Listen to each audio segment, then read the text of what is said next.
besok nanti niatnya mandi sunat ihram, yaitu niatnya nawaitul ghusla lil ihrami billahi ta'ala. Nawaitul ghusla lil ihrami billahi ta'ala. Kalau enggak pakai bahasa Indonesia, aku niat mandi sunat ihram karena Allah Ta'ala.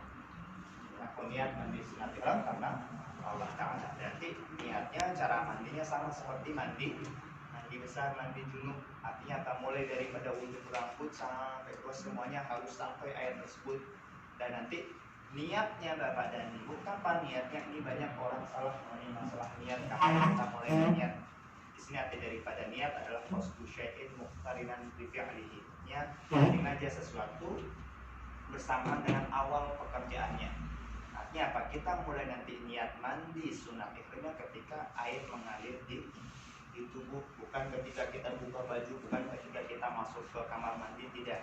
Tapi ketika air mengalir ke tubuh, mulai udah yang namanya mulai memasuki daripada pekerjaan tersebut, yaitu mandi.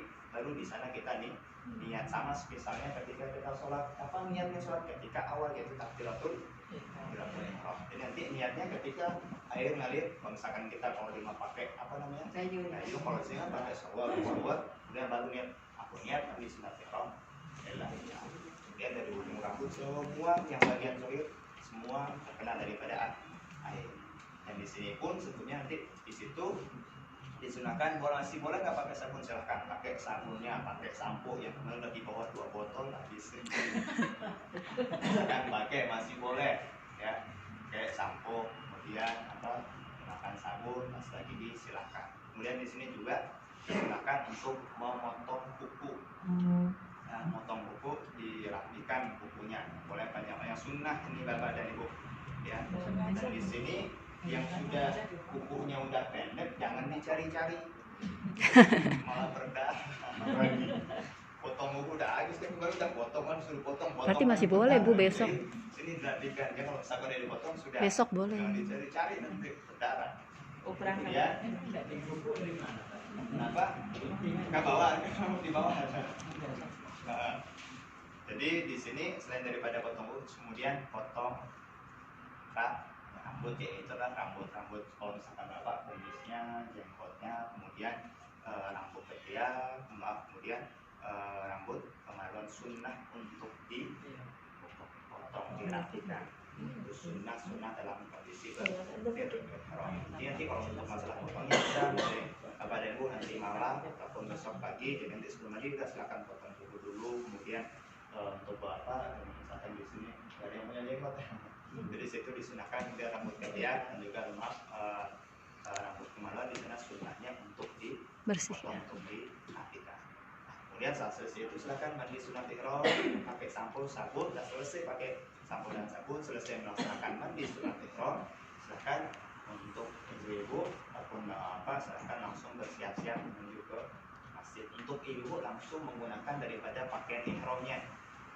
Untuk ibu-ibu, jadi ketika ke masjid melaksanakan sholat Jumat langsung dalam kondisi sudah menggunakan pakaian ihramnya. Nanti untuk bapak-bapak di sini menggunakan pakaian ihramnya sepulang daripada sholat Jumat. Insya Allah cara menggunakannya bisa akan contohkan.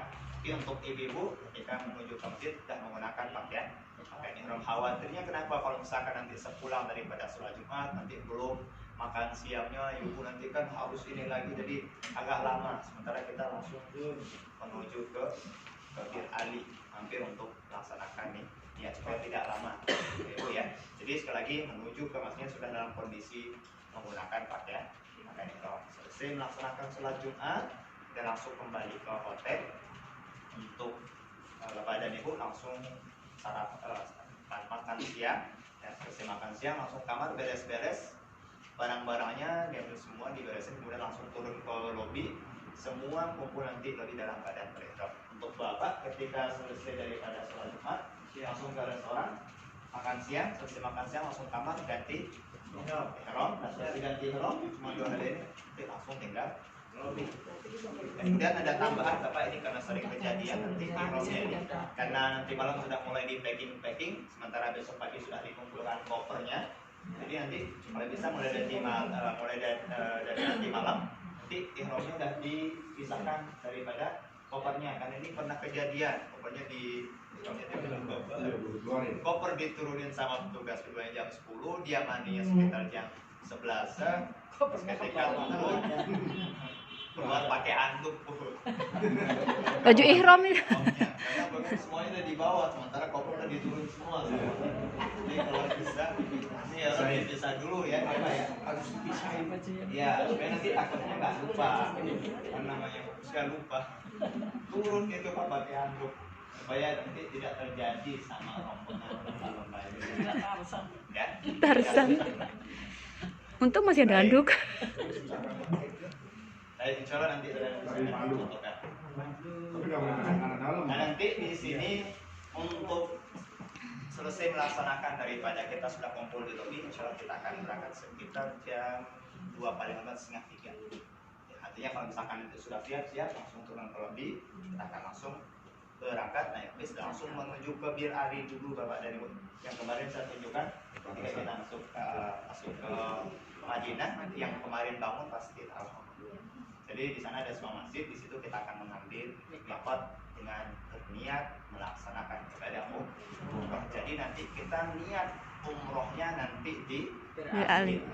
Dari sini ke Bir Ali kurang lebih sekitar 20 menit, nggak begitu jauh. Sampai di sana 20 menit. Jadi di sana kita akan melaksanakan sunnahnya di sana adalah melaksanakan sholat sunnat ihram. Jadi nanti sholat sunnat ihramnya nggak dilaksanakan di sini, tapi nanti di Masjid Bir Ali kita turun di sana melaksanakan sholat sunnat ihram. Kemudian nanti mungkin karena biasanya mereka waktu asar, kita juga nanti akan sholat asar di sana juga atau sholat rakaat. Kemudian semua kembali ke bis. Nanti di bis dapat dan Ibu kami akan kami akan pandu untuk masalah niat melaksanakan ibadah umroh dengan niat wa itul umrata wa ahramtu biha lillahi ta'ala. Insyaallah besok kami akan bimbing ketika di dalam bis semuanya nanti barang-barang kita lihat di situ. Dan adapun yang ini pertama ini Bapak dan Ibu, ini namanya umroh pertama. Di sini umroh untuk diri sendiri. Tidak mau dari kemarin mengadakan masalah umroh badal, nanti ketika pada saat umroh kedua baru boleh membadalkan. Kalau sekarang belum boleh karena syarat daripada membadalkan di sana orang tersebut yang mengerjakan badal tersebut sudah pernah melaksanakan ibadah umroh. Kalau misalkan belum umroh, boleh membadali. Dia harus umroh dulu nih kita, baru boleh mengumrohkan orang lain. Jadi besok kita niatnya untuk umroh diri sendiri terlebih dahulu. Ya. Ketika sudah niat Bapak dan Ibu, di sini rukun umroh yang pertama. Dan masalah rukun Bapak dan Ibu. Rukun umroh yang pertama di sini adalah masalah niat. Niat ihram.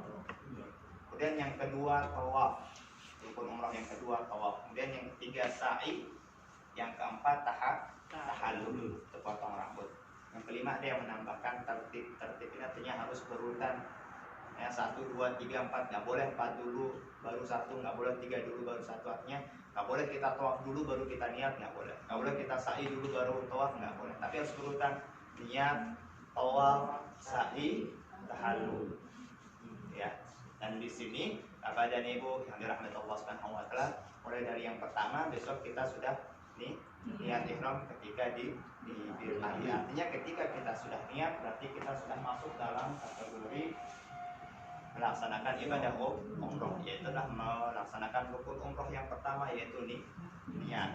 Dan nanti ketika kita sudah niat Bapak dan Ibu, niatnya nanti di Bir Ali, ketika sudah niat umroh, maka nanti berlaku semua larang-larangan ihram. Jadi nanti larang-larangan ihramnya berlaku bukannya di sini Bapak Ibu, tapi nanti ketika niat, di mana niatnya nanti di Bir Ali. Artinya apa di sana larang-larangan ihram? Yang pertama, larangan ihram nggak boleh untuk bapak-bapak. Di sini bapak-bapak dulu. Jadi bapak-bapak hanya di sini menggunakan dua pakaian ihram ini aja, nggak boleh menggunakan pakaian ataupun celana. Baik itu celana dalam ataupun pakaian dalam, nggak boleh. Semuanya hanya dua helai kain ihram ini aja. Kalau misalkan bapak gunakan nanti bayar. Ya, sudah. Jadi di sini sekali lagi untuk bapak-bapak yang pertama harus menggunakan dua helai kain ihram. Artinya nanti semua pakaiannya semuanya dilepas, hanya menggunakan. Ya, nggak boleh menggunakan pakaian yang berjahit. Terus bagaimana kalau misalkan menggunakan sabuk, tas, jam tangan, kacamata, boleh apa tidak? Boleh. Sebab ini termasuk aksesoris, jadi bukan termasuk pakaian. Yang tidak boleh pakaian yang berjahit. Tadi ada pertanyaan tadi ketika di kamar, sabuknya ada jahitannya, nggak boleh. Boleh. Karena di sini sekali lagi dalam kategori aksesoris, bukan daripada pakaian. Yang nanti menggunakan tas, pakai kalung di tasnya ada jahitannya juga boleh. Ya, boleh digunakan. Kacamata itu boleh digunakan. Kecuali yang nggak boleh untuk bapak lagi adalah nggak boleh menggunakan peci baju. Ini harus terbuka. Ya, nggak boleh pakai peci untuk bapak. Yang kedua juga selanjutnya nggak boleh untuk bapak menutup jari-jari kaki dan mata kaki. Artinya ya suatu harus menggunakan ini nih, Allahnya sendal jepit. Ya, harus menggunakan sendal jepit untuk bapak. Ya pak ya, nggak boleh pakai sepatu. Artinya jari-jari kaki sama mata kaki ini terbuka. Untuk itu untuk bapak. Sekali lagi dua helaikan ihram, kemudian nggak boleh menggunakan peci, kemudian menggunakan sandal, tidak menggunakan sepatu. Ya, untuk bapak. Kemudian untuk ibu-ibu di sini semua anggota badannya harus tertutup kecuali wajah dan kedua telapak tangan. Dan atas telapak tangan di sini sampai pergelangan tangan ini, Bapak Ibu. Ya, atas auratnya untuk ibu sampai pergelangan tangan. Untuk wajah dari mulai ujung rambut, ya, tumbuhnya rambut sampai ke dagu bagian bawah. Kemudian dari kuping di sini nih, ke sini kiri sampai ke kuping. Nah, ini batas daripada wajah untuk perempuan. Artinya di sini nggak boleh untuk ibu nanti di sini menggunakan penutup daripada wajah. Ya, kemudian nggak boleh menggunakan kaos tangan. Jadi di sini artinya semua anggota tubuhnya harus tertutup kecuali wajah dan kedua telapak tangannya. Dan di sini silakan nanti ini mohon maaf karena sering kejadian banyak salah paham daripada ibu-ibunya, Bapak. Kita jelasinnya ke bapak hanya menggunakan dua helaian ihram, nggak boleh menggunakan dalaman, ibu-ibunya juga ikut. Benar kejadian. Ya supaya ini nggak terjadi. Justru kalau ibu di sini yang perempuan harus tertutup. Ya, kalau bisa pun menggunakan pakaian ihramnya tersebut, kalau bisa jangan sampai menggunakan pakaian yang membentuk daripada badan. Artinya nanti yang transparan dan lain sebagainya yang agak ketat. Dia di sana nggak boleh, karena nanti di sana kita mau ibadah terus kemudian kita memancing daripada penglihatan orang yang menyebabkan orang tersebut tergoda, kita malah terkena 2 kali lipat untuk dosanya. Jadi di sini karena memang ini pernah kejadian, jadi di sini nanti di sini ibu terus tertutup semua ke dalam. Jadi untuk masalah pakainya pun jangan menggunakan pakaian yang transparan dan juga menggunakan pakaian yang ketat. Dan memang sekali lagi di sini tambah juga kita niatnya untuk ibadah, ya nanti tujuan kita ke Mekah untuk menuju kepada Allah, untuk bertemu kepada Allah, kan berada di depan rumah Allah Subhanahu wa Ta'ala. Dari sini pun nanti syarat untuk ibunya nanti biasanya kan untuk berhias dan lain sebagainya sedikit dikurangi, jangan terlalu nanti hiasnya terlalu kalau biasa-biasa saja, karena memang kita tujuannya untuk menghadap kepada Allah Subhanahu wa Ta'ala. Seperti tadi yang saya kisahkan di sini, yang dipandang Allah Subhanahu wa Ta'ala bukan luaran tapi dalaman ini, dan kita tujuannya untuk membersihkan diri untuk masalah ibadah umrah. Dan justru nanti orang terlalu berhias dan lain sebagainya mengganggu orang dan jadi rusak daripada pandangan, kita malah lupa di sini yang dipandang Allah Subhanahu wa Ta'ala. Jadi udah biasa-biasa saja, penting rapi, terus kemudian dan semudah. Kemudian kita berangkat menuju ke Mekah.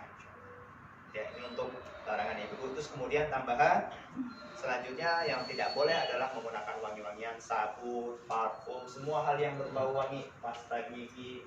Terus kemudian apalagi, pokoknya segala sesuatu hal yang ada wanginya tidak boleh gunakan di badan.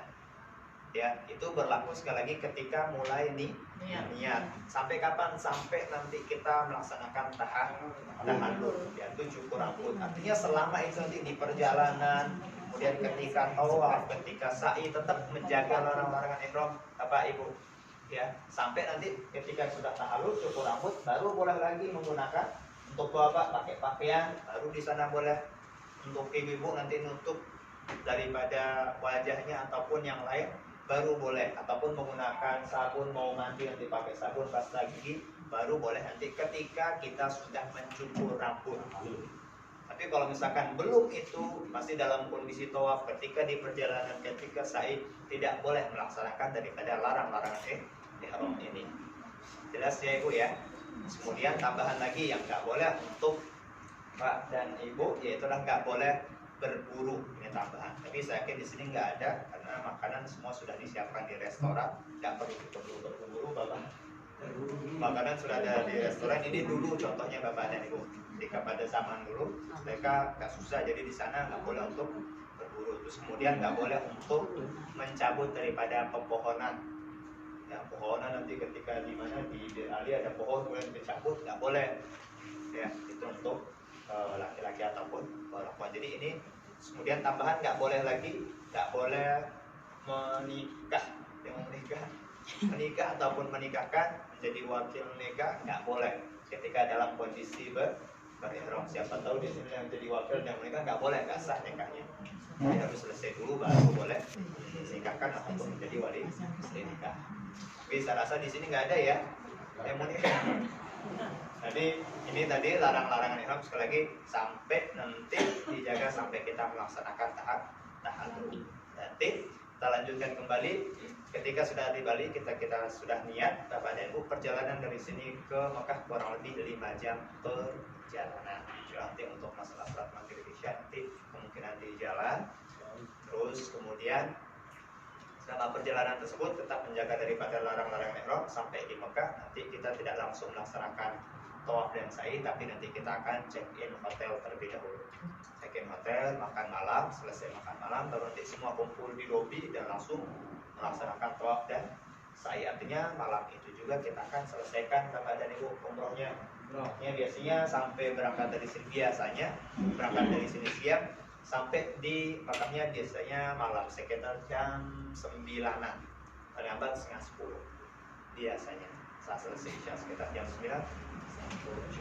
Yang terpenting daripada itu adalah dalam keadaan sehat selamat insyaallah. Nanti sampai di sana kita berikan waktu Bapak dan Ibu untuk makan malamnya, siap-siap, kemudian ke kamar mandi, wudhu, selesai wudhu semua langsung semua turun di lobi berkumpul dalam keadaan berwudhu semua, karena kita akan langsung melaksanakan tawaf, sa'i dan tahallul. Artinya apa? Ketika kita melaksanakan tawaf nanti berjalan menuju ke Masjidil Haram, kita melaksanakan rukun umroh yang kedua, yaitu melaksanakan tawaf 7 kali putaran. Di sini untuk masalah tawaf Bapak dan Ibu, yang terpenting di sana syarat daripada tawaf yaitu adalah sama seperti sholat, yaitu adalah kita melaksanakannya harus dalam kondisi berwudu suci. Yang kedua, suci daripada hadas kecil ataupun hadas besar, dan juga najis. Artinya apa? Kalau misalkan kita dalam kondisi najis, nggak sah tawafnya Pak. Seperti yang saya bilang kemarin, ada jamaah ketika ini sangat mementingkan daripada sendalnya nggak mau hilang. Itu sering Bapak Ibu kejadian daripada jemaah haji ataupun umroh. Jadi suatu hal kecil tapi sangat fatal sekali. Karena ini bisa menyebabkan umroh ataupun hajinya orang yang memegang tersebut tidak sah. Gara-gara apa?